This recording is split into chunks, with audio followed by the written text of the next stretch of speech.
Denise Lieberman.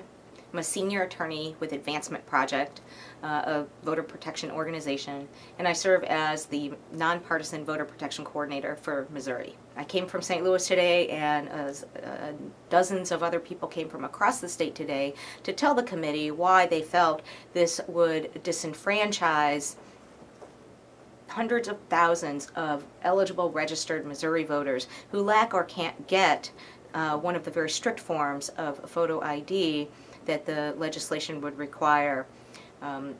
We also came to tell them that it's not a good idea to amend our Constitution, particularly where you're talking about watering down a fundamental right like voting.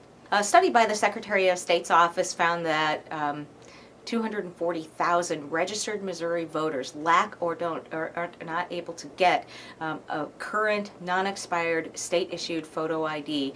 And studies here in Missouri as well as nationwide show that certain groups are disproportionately affected. African Americans are twice as likely to lack a current state-issued photo ID.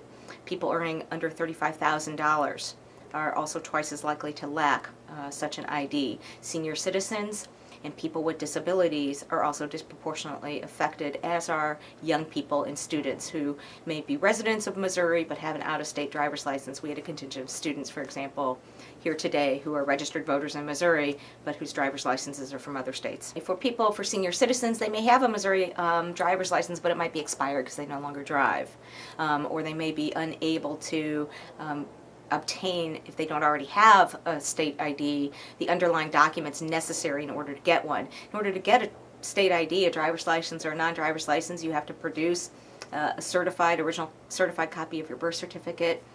You have to be able to produce records that demonstrate your residency, your identity, your citizenship. If your name is changed due to marriage or divorce, you have to be able to procure those records.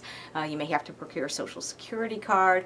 And all of those, if anyone has ever attempted to renew their driver's license, you know what a significant bureaucratic hassle that is. And for people who are not from here, whose records may be in another state, whose records may have been destroyed in Hurricane Katrina, for example, or for people who simply don't have those records. We had a testimony today from a woman in St. Louis who was born in Russia, and her birth certificate's there, and she's having a difficult time just renewing her driver's license because she can't get that original documentation.